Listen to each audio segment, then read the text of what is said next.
Okay. I'm really sorry. They had a press conference and the governor said he was not going to leave till every single person that wanted a picture could have a picture. So that's what took so long. It took an hour and 15 minutes just to do the pictures. So, and I thought it might be best to stay with my boss. But we will cover stuff. The most important thing to me here today is that whatever your concerns are, is that we've heard about it. The presentation's one thing, but that's the reason why we sent the staff down here.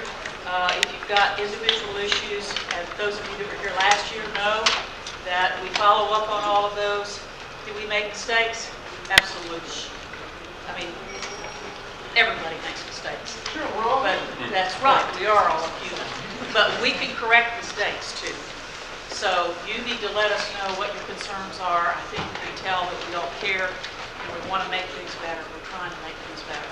So let me go through some of the things that I'm going to try not to go into too much detail about stuff you already know. You probably already know a lot of this. We held the town halls. I think the significant thing that happened at those town halls really was the work groups. Now, one of the things that happened today is several people told me they signed up for work groups and they never were contacted, and I'm sorry to hear that. If you still want to be involved, you certainly can, but these work groups have been working. And what we're looking at, just so you'll know, is we are looking at how do we deliver services now? Is it the right way? Is it just because we've been doing it forever this way? Or and if we find out, yes, this is fine what we're doing, great. But if not, we want to change it. So part of what we're looking at is housing. Do we have the appropriate structures for housing? And I'll give you an example. If you have somebody that has dual diagnosis, that has very complex mental health issues along with developmental disabilities, sometimes their needs are so complex that depending on where they are, the services are not happening the way they need to. And the reason is because the money comes down in silos. Stuff for mental health comes down in Department of Children and Families. The money for DD comes down in ours. And so sometimes you have to give services based on where the money is. And that's silly. We need to be looking at what is the service that's needed, and then the bureaucrats figure out the money. Okay? So that's the kind of stuff we're looking at right now. We're doing the same thing with Alzheimer's. We're looking at not just the individuals with developmental disabilities that have Alzheimer's, but caregivers that have Alzheimer's. We all know that people with Alzheimer's need to age in place. So what does that mean? If somebody's in a group home and they get Alzheimer's and nobody else has it, then what do? How do you handle that? So we know in order to be able to do that, we've got to work with providers better, and we also have to have a different level of training for people. Not everybody needs the same kind of training depending on what it is that they're doing.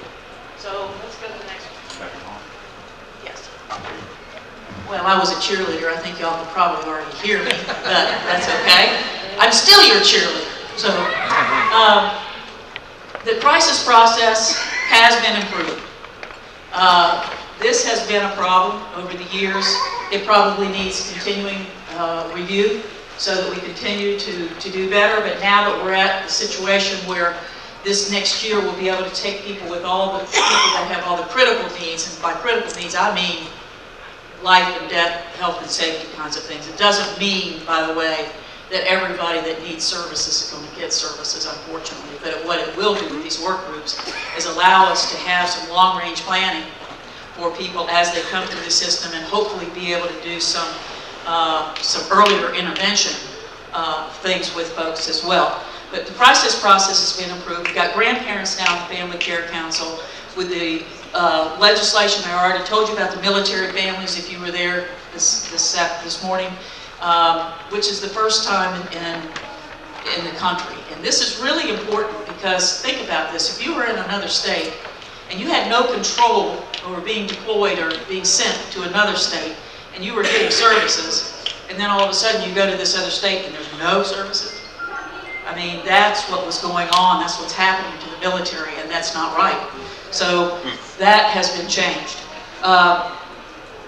The Department of Labor, the Federal Department of Labor, has established some new guidelines and rules that we need to follow regarding employees of people that provide services. These employees, in some cases, because, and I'll give you an example, if they're working in a home and they actually are residing in that home and they're sleeping in that home and providing services in that home, how do you base how you're going to compensate them on an hourly rate? And that's part of what the Department of Labor issue is about, to make sure that people are going to get at least minimum wage. And so we have hired, the legislature gave us some money this year. We're going to hire an actuary. This is very complicated, but we are going to look at that totally separate from everything to make sure that all of the workers that are working with people, especially the direct care workers, are going to be compensated properly. And that's what this actuary is for, and the actuary will help us figure out what that compensation level is. And then on top of that, we'll look at these work groups.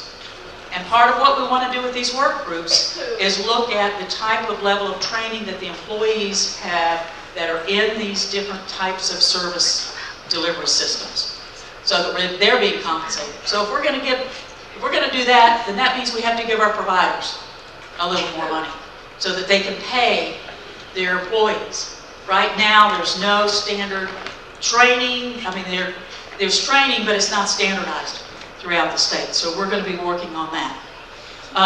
And then I told you about the work groups. The one other one that I didn't mention is the forensic population. And that, for those of you who might not know what that is, those are people that are felons, that have committed murder, rape, stealing.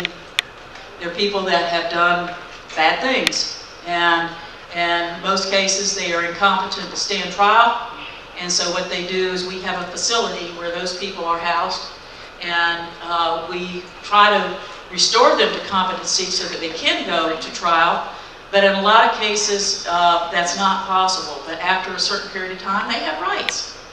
And they are released into the community, and it's very important that when that happens, that we can keep track of them, where they are, and make sure that the facility that they're in is a facility that is appropriate for their needs, so that we can continue to work with them, and so they are safe as well as the community is safe. So we are looking at the entire forensic population and how we're handling all of that. It's something that has, I believe, has been neglected over the years, and it really is we're doing some, I think, some very good work in that arena.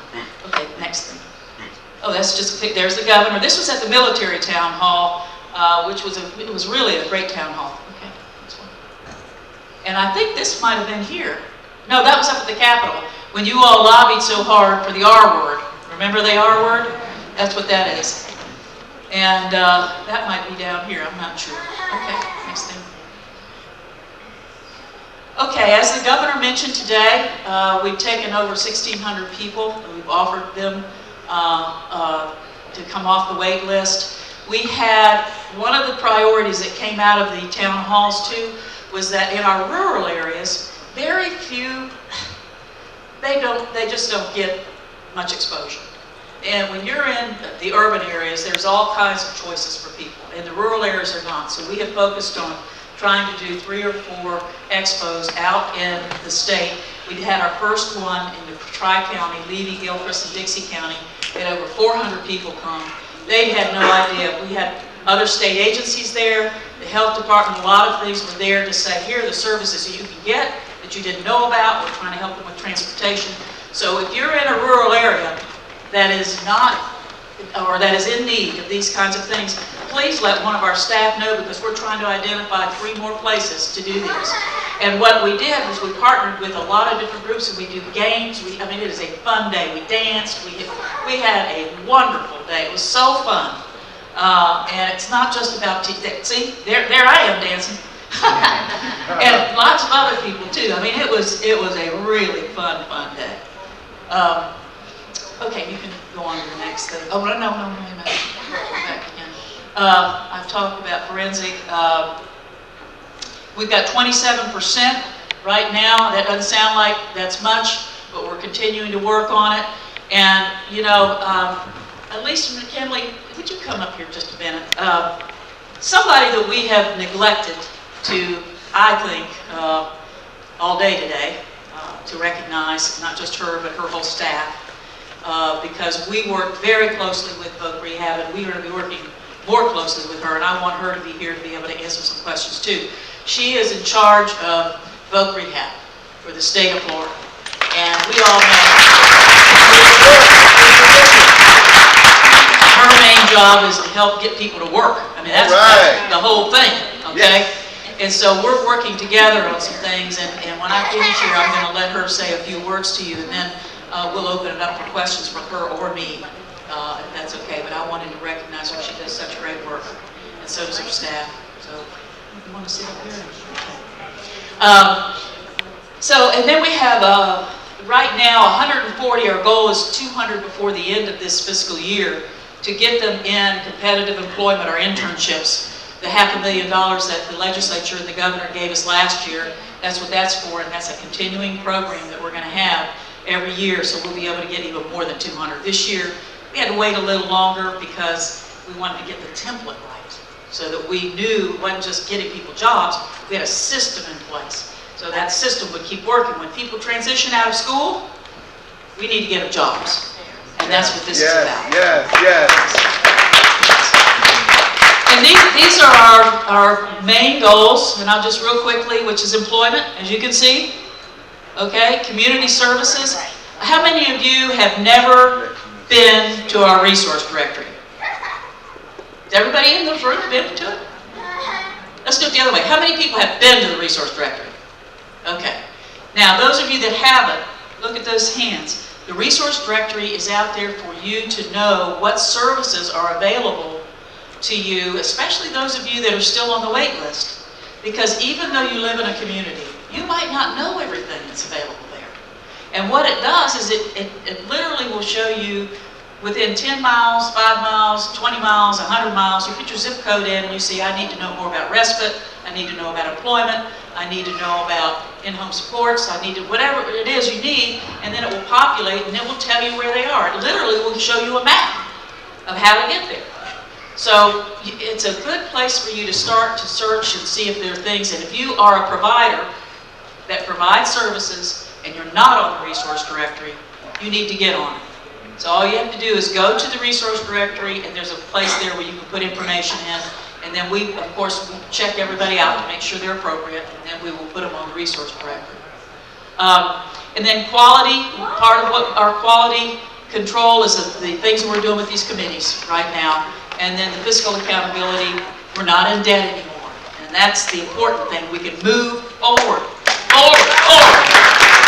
know, the thing is, we've been reactive. And all the folks that came before us in this agency tried everything they could to move forward.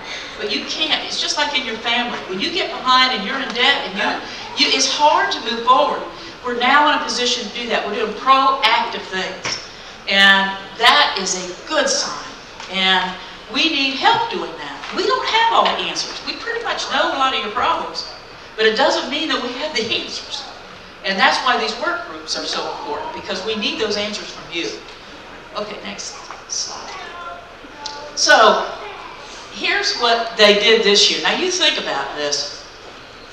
In the last 2 years, this governor has recommended, and the governor has funded, $56 million to take people off the road. $56 million. And I can tell you, when we put a plan together next year for our long-range planning, the commitment is still there to improve things. And whether it will be taking people off the wait list or this long-range planning stuff that we're talking about now, where we can do earlier interventions, we're still in the process of figuring all that out. So that's where we are with that. The adult day training went up so that there'll be an increased rate for providers, for people that are doing adult day training. Now let's talk about the other providers. How many providers do we have in this room? Raise your hand if you're a provider. Okay. Well, you've heard me say this before, that the services that individuals have is directly related to the quality of services that providers provide. And so the only way that we're going to improve the services that individuals get directly is by making sure that our providers are healthy and thriving and so on. So that's what part of these work groups are about, because we're going to look at all the rates. We've said that all along. We are going to. We need to tie them. Now, here's some ideas that people have thought about over the years. With transportation, the major problem with transportation, should we include that in a rate for ADTs? Should we include that in a rate for the group homes? How should we do all of these things? And we also need to look at, when we talk about standardizing training, you know, somebody that is just starting out in this workforce and they want to be a direct care person. Let's just use an example. As a group home that doesn't really have behavioral issues in there, there are not other issues, just a group home that is a really fun place to be. The person working in there may have to have, and I'm making this up because we're still figuring it out, okay? May have to have training level 1, okay? But then there's another place, it's somebody that's doing in-home supports that really has to know about very complicated behaviors and maybe even some medical issues and some other things. They may need a different type of training, okay? And then you have somebody that is working in the forensic population, which is a whole different ballgame. Maybe they need a different kind of training. So what we're looking at now is that professional development track for people that have direct care responsibilities. So that the providers, that when they hire people, right now what they have to do is they have to be responsible for the training of that person to make sure that whatever's happening in their facility or wherever they are has the right training. And then when that person goes to another place, they have to do it over there again. It's crazy. So we're going to work with the universities, the colleges, and there are providers that want to do training, have training schools. We'll do that too. But we're going to have a place where people can get consistent training online. So if everybody's getting the same, and if it has to be proctored for a test, we'll work that out where they have to be proctored for a test, so it'll be the appropriate kind of training. That when they get finished, I will be a certified, whatever it is going to be called, to be able to provide these following services. So that when that individual goes from place to place, they will be able, at that time, the provider will know what quality of training they have. Now, this is not adding additional stuff, okay? I'm not talking about adding additional, but let me give you an example of what's going on right now. Health and safety, for example, in one area, the training might be 5 hours. You go to another area of the state, it might be 10 hours. You go to another area of the state, it might be, 2 days. So we have to figure out what that curriculum is. So we know what kind of training people have. And that's just one blank. I mean, we have about 17 different trainings that are required. So we're not talking about adding more, except for maybe enhancing some of the knowledge that people would need to have with dual diagnosis or Alzheimer's or some of those kinds of things. So that's what we're working on.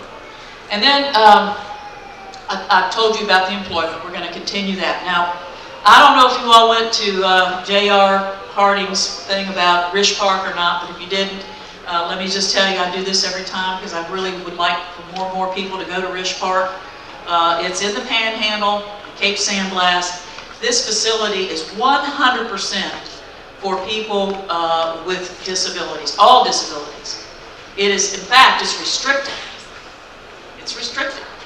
Now, I kind of feel like maybe we need to think about opening that up and giving people with disabilities first choice and all of that, because I think its inclusion is very important. But right now, that just tells you, though, that every single piece of it is for people with disabilities. And the legislature gave us money last year to help on the bay side, so people can fish. They can go out on the, I mean, it's just really nice. And then you got the beach side, where literally the wheelchairs can go into the water. There's a big, huge swimming pool. There are cabins there, and it's $15 a night. Okay? So there's no excuse except for the transportation to get that, and that's the issue. But you get people together and come, and Boy Scout groups can go, any groups can go. So Girl Scout groups too. Okay. CMS transition, this is kind of stuff that y'all don't probably really care about, except it affects you a lot. And what it is it's stuff that the federal government's coming down with that is requiring certain things that we need to do and put together a plan, which we should, to make sure that we are doing the job we need to do for you. And so this CMS, we're doing a transition planning right now. Denise, somewhere, she's working on this. Where she is, there she is. And it is complicated. If you want to know more about it, she's the one. But we will meet all of our requirements in that regard. And then I told you about the employment, and then that, and I told you about all that. Is that the end? Yes. The end. Okay. So you can see we've got a lot of things. I am probably most excited right now about this professional development for the employees, because I feel like some of the problems that we have when we look at facilities throughout the state and the problems they have is because of the inconsistent training. And I have heard from many people that they're having to wait for training. Providers are having trouble even hiring people because they haven't been able to do the basic training. So this is a very important point, and it also gives a career path for people in this profession. And we need that. I mean, the people that are working every day for your children and for you deserve that. They have very hard jobs. And in some cases, they're paid, the same or less than somebody that could go somewhere and just flip hamburgers. And you know that the work they do is harder than that. So we need to treat them with dignity, and this is a very important initiative, and the governor has made this one of his campaign promises. So we will be doing this. Okay, we can, no, let me let Alicia, before we take questions, let me let her talk about voc rehab a little bit. Because employment is really critical, and her folks work very hard, very, very hard at doing this. Thank you very much, and I'm going to make this short so you'll just get the big picture.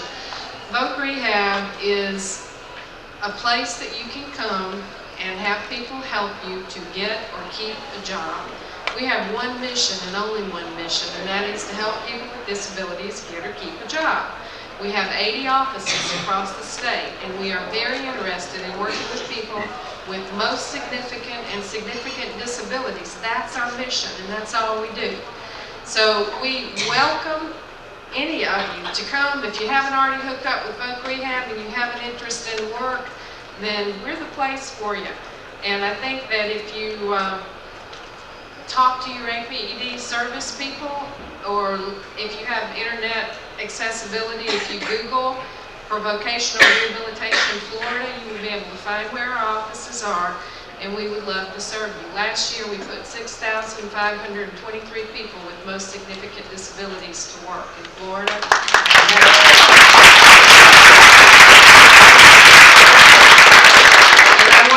Since Barbara has become the director for APD, we have really been trying to work more closely with her and with all her staff to ensure that people who have developmental disabilities are referred to voc rehab.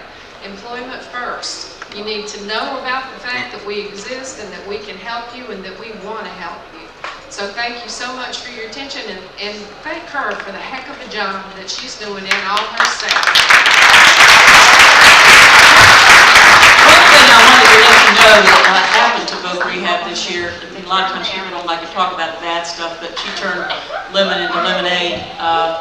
They had to close down and stop providing services for a couple of months because of financial stuff like we had done years before. But she did a great job lobbying the governor and lobbying the legislature and got more money. Is it more money you've ever had? Yeah. It's enough money. It's the best session we could have had. Let me just put it that way. And we did have waiting lists. We still have waiting lists, but starting this week, we've begun to release people from that waiting list.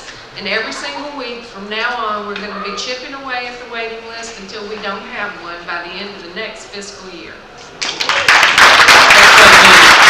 And I know we're waiting for the next session coming in, aren't you? Do they have another session coming in after here? No. Oh, it's lunch. Oh, okay. Well, if you get real hungry, just get up and go. Any other questions? Yes, questions. Okay. I'm Dr. Rob.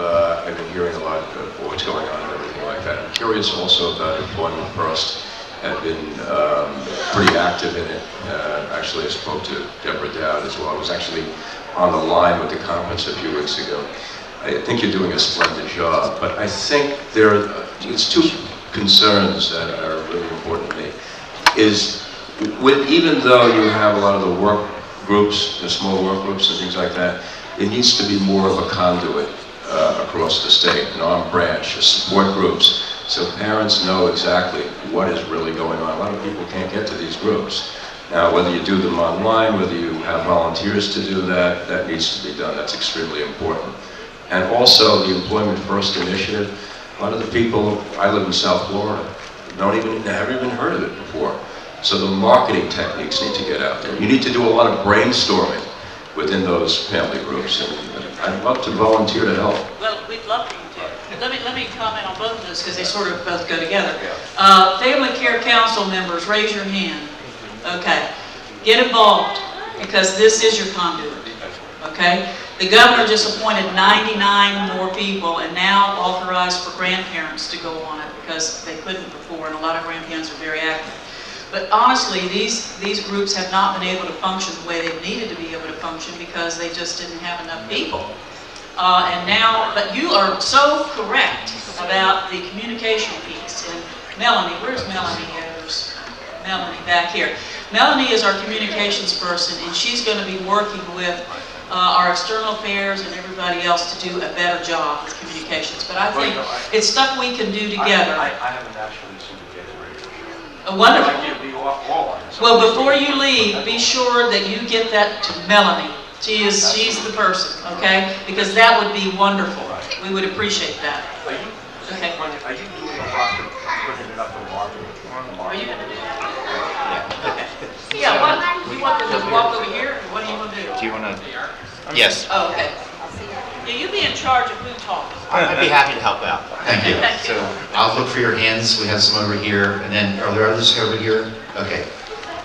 I just want to say, anywhere Barbara is, I'm going to go to. I was at the Escambia, the Area 1 meeting, but I want to commend the governor and you for the military portability of the program. But I want to ask you, and I know this would be a big lift, but has there ever been thought to portability of the whole program nationally? Because everybody has relatives everywhere else, and you're kind of, as great as Florida is, as great as it may not be, you're stuck here regardless because there's no money to go anywhere else. So. Are you talking about with the military? No. Portability? I'm talking about portability of everything. Yeah, because if You know what? We have to start somewhere. Well, yeah. And I don't think that's too high a goal. Because I don't, but I can tell you it's going to take a while, but I have not myself, honestly, I've been so busy focusing on Florida that I have not gotten involved nationally, but I plan to. I plan to. Because that would be the ultimate freedom for everyone. I know, I agree with you. Thanks. Thank you. I'm speaking as a teacher of special diploma high school students and also the mother of Justin for Voc Rehab. I'm wondering, I'm always looking for meaningful skill sets to teach my students and Justin so that they can transition into the workplace. And for instance, you have Universal Orlando Medical Center, these companies that have, or maybe it's not them, but companies that have consistently been involved with rehab, it would be great if you could, maybe on your website, put those skill sets together so as teachers have something to go by. And I know LDOE, we have our standards, they're kind of vague. They're not that specific. I would like to see something really specific, whether it's sorting, what it takes to look at a label and put a box in a certain shelf, the breakdown of those kind of skills. Okay, and I just want to confirm that I heard what you asked me. What you want is a set of skills on our website that some of the larger employers who hire VR customers are looking for. Okay, thank you, and I'll go back and look into doing that. Great suggestion. Right? Now did y'all hear about the portal? that we talked about, if you weren't in that session this morning, the legislature, the governor recommended and the legislature funded the development of a portal through the Department of Economic Opportunity, where they're going to have people with disabilities can put their skill sets on there, their resumes, all that stuff, and then employers can go, look, this is the woman who got some money that's going to hire staff to be able to make sure that that portal is working properly for people. And it might take a year or two to tweak it and get it the way it needs to be, but it will be a huge, huge asset for placement, and especially employers trying to find people, because that's the biggest issue, is how do I find someone? Okay, my name's Elaine. I have a 35-year-old daughter with Down syndrome. She just got a job. I need to compliment her ADP person, Cindy Webb, who took some of that grant money and came into a very big county with no population, Marion County. She is, I call her the guinea pig. They say that she is a forward thinker. And she's got her first paycheck this week.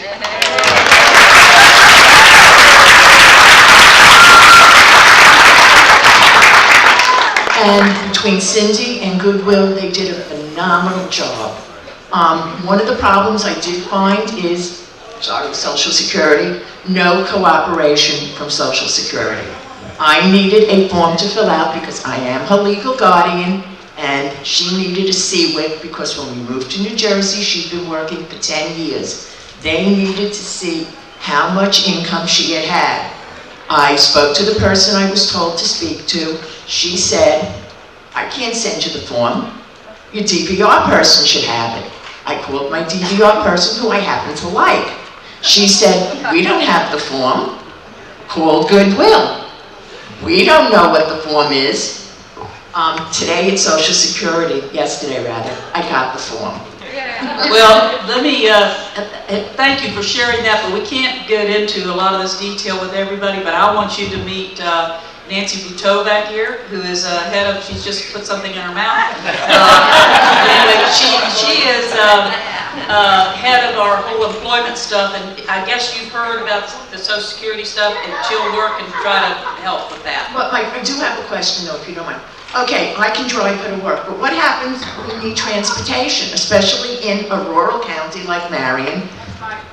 Yeah. Well, we have a committee that's looking at transportation. I'm just going to be right, I don't know the solution.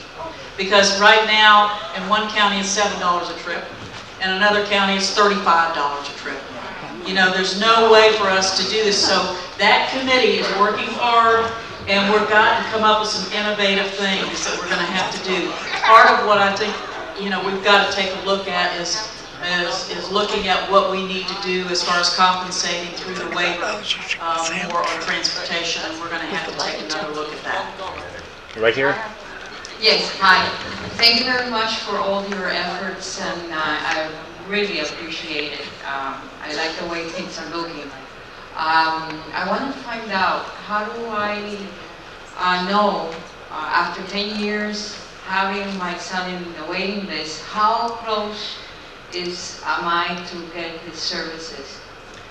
Well, Denise is the expert on this, but the way that worked and the way we came up with the methodology for taking people off based on this funding was we had several workshops with more people than this that were parents and providers, as well as individuals with disabilities and associations and so on, and worked through some pretty difficult questions on how we're going to do it, and basically came up with a methodology that takes people off. So category 1, 2, 3, we're getting into 4, and part of 4 this year with this new 20 million will probably be, I don't know how far into 4 we go.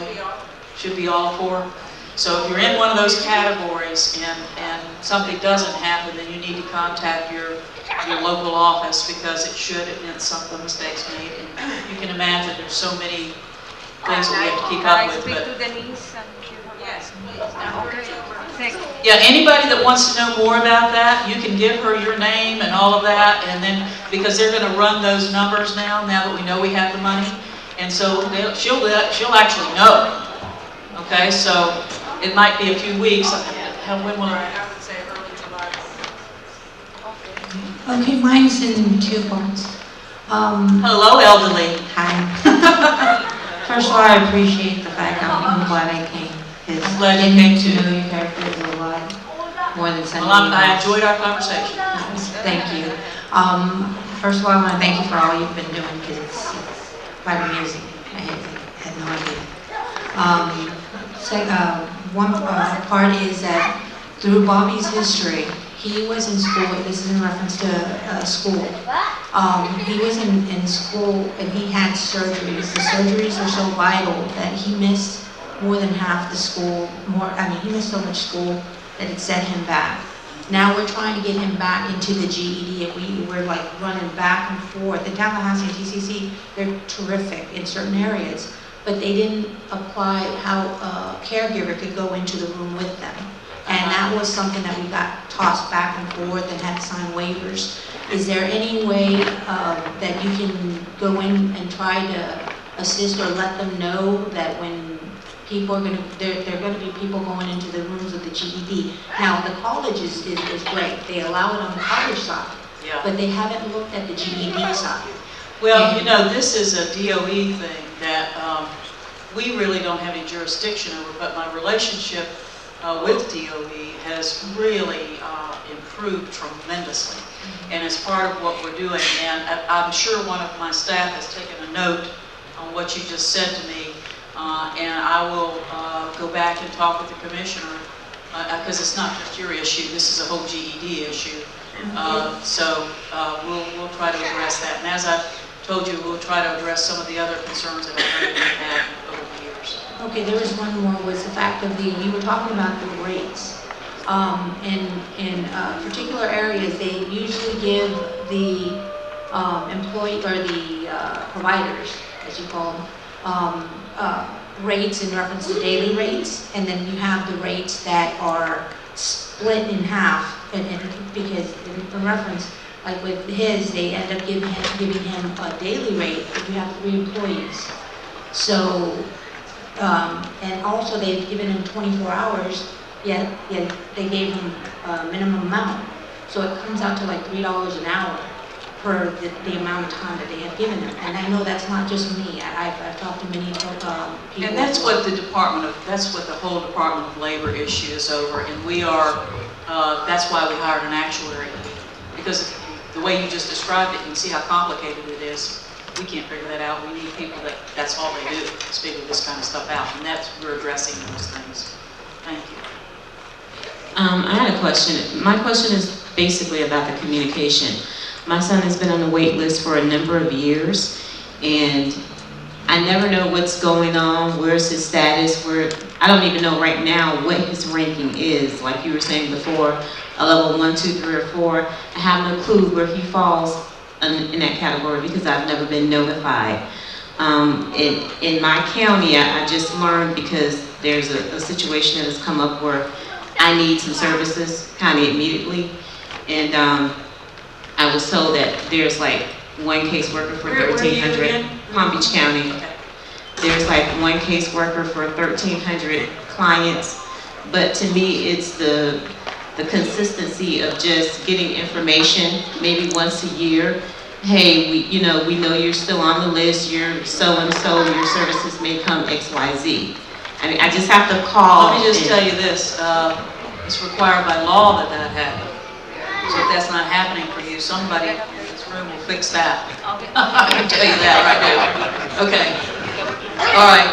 So they'll get with you because that shouldn't be happening. But the truth of the matter is you will find out if you want afterwards. Give her your name and we'll let you know exactly where you stand. Okay. Barbara, thank you for all the positive things that you've done. We really appreciate you immensely. Let me just say this. I have the greatest staff in the entire world. Thank you.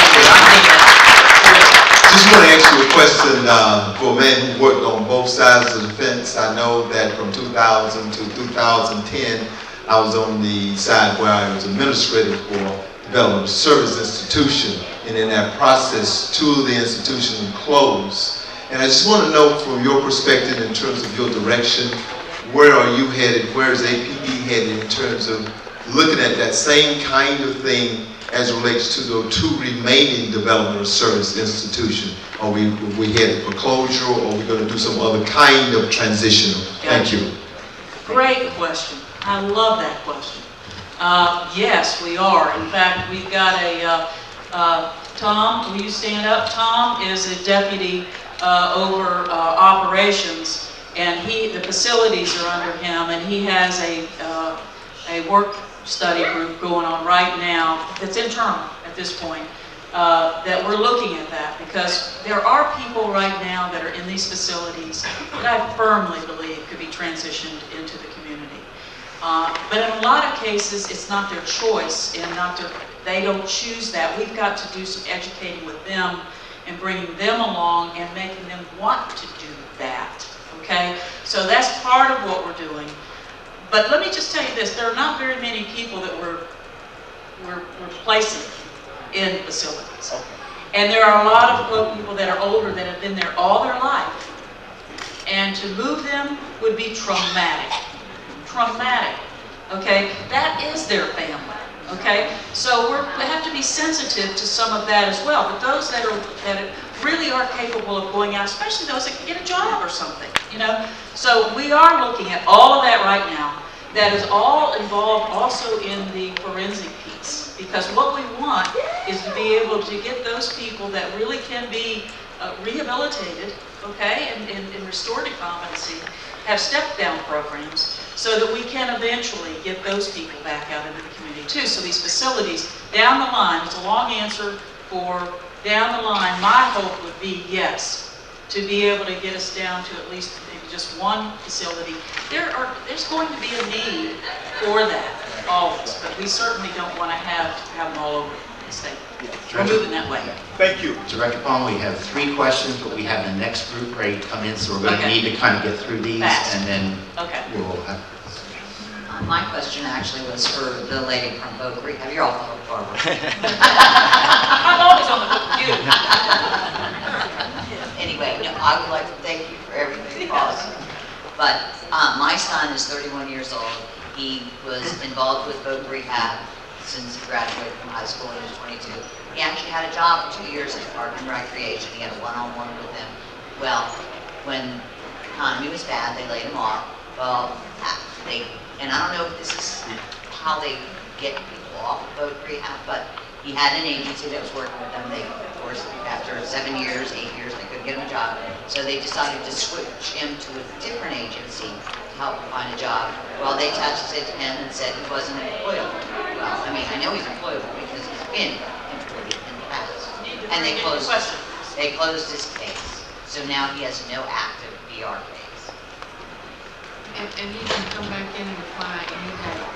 When you have a case closure, you are welcome to But what she told me reapply. was nobody will want him because he's now been deemed unemployable. Okay, and what I'm going to do is follow up with you when we're done and get his name and the information about the office and where that is. Okay, thank you. One of the things Alicia's always told me is that, same thing when I first came in here, is if you don't tell me where the problem is, I can't fix it. She's got to know where the problem is. She can't fix it. I have a couple of issues. One is that the school districts are not providing the information from both your agencies in transitional planning. Why can't we get every school district in Florida to be providing in transitional planning your website, your information, and so on, so that when a parent gets into that IEP meeting, they get the Voc Rehabilitation and your information. And you are so on target, and that's what I've been talking with the commissioner about. But you know, on their defense, they can only give out what we give them. And we have to be more proactive in what we send to them electronically and everything else, so that they then can get it to you. And that is our commitment to do this year. That transition planning that you're talking about from school to work and all of that, we just started it last year. It's just going to keep getting better and better and better, but what you're talking about is exactly what we have to do. The other is that I'm fighting for 5, 6, 7-year high school plans to get real high school diplomas for the developmentally disabled. Well, that's happening now, rural high school. They're fighting us and saying you can only do 4-year programs, and they're encouraging the children to graduate with IEP diplomas Well, at they changed that 18 this and 19 session. years old. But that doesn't mean it filters down to the schools. Well, wait a minute now. It just happened. So give them some time. I mean, it just happened this session. That whole diploma thing has changed. And while you bring that up, let me bring up another thing that happened this session too that's really important to y'all. And I can't remember the name of the program, whatever the name, somebody help me with the name of the program. But anyway, what it is basically is that individuals with people that have disabilities have the right now to take the money and use it yourself to provide services that you need. Personal learning account, thank you. Which instead of them going to traditional school, you can do it, you can choose a school wherever you want, or they can be homeschooled, and money that would go for their education somewhere else you can have and you can manage. There's a system for setting that up. So, because a lot of times people need different behavioral or different speech therapies or different therapies that they need in order to be able to even get themselves ready to learn. And that doesn't always happen. Everybody's individual. So that, Senator Gardner did that with Senator Galvano and the governor and folks. That is a new program, and you need to find out about it. And if it's something, sounds like the kind of thing you might be interested in, because if you think the school's not providing what your child needs, this gives you an opportunity for you to provide that. Okay, my last one is children between about 9 and 12 years old are being identified as developmentally disabled because they're being Matthew affected. What it is the school districts are refusing to evaluate children K through 3rd grade. They're waiting for them to fail the FCAT at least 1 to 2 times and forcing them to fail in kindergarten, 1st or 2nd grade. And then when they fail the FCAT a second time and they're giving inappropriate reading programs, their children, their IQs drop down into the 70s or the 60s. And they're, well, I would say they're dyslexic, they're not developmentally displayed. Would your agency help with doing the neuropsychologicals and the testing so we can identify these children correctly? Well, our agency really serves people over 21, to be honest with you. The only, it's APA that serves children under 21. But let me just say this to you. All of the things that you're talking about right now are the things that were a very serious subject of conversation all legislative session long. And they have taken steps to correct these things. Senator, you talk with your senators and your representatives about your concerns because they're starting to fix these things. But they need to know more about how to fix them. And it's not that the Department of Education doesn't want to do these things. They really aren't. This isn't what their core mission. They don't know. So you've got to take responsibility as a parent. And I mean, that's what this new program is for, okay? But we don't do these, what you're talking about, but we will send these concerns to them. Last question, thank you. Last question. Hi, I'm over here. I think it's great that so many people are getting off the waiting list, so thank you for that. I just wondered, my question is about, what is the time frame that you anticipate that people who are on the waiver but don't have services that are currently meeting their needs, but they're not considered to be eligible for a change because of a crisis? When do you think that we're going to have some more freedom to make changes in our lives and our families' lives? My goal would be to do this as quickly as possible. You know, we've got this next wave of 20 million for those going on, but these long-range planning committees that we're working on now, that's the kind of stuff we're trying to look at and anticipate. Maybe you would only need $5,000. Well, that's what I'm wondering. Wouldn't that be a good thing? Yeah. You know? So I'm So we've got to look like at what number of fiscal years from now might we anticipate honestly, changes? really, you're probably looking at several, 2 or 3 years. Because we've got to deal with the crisis stuff right now, the critical stuff right now. But we'll be working on it, we'll be working on it. Would it be implemented? You have to start now to work on it for it to be implemented down the line. We are working on it. Okay? Thank you all for coming.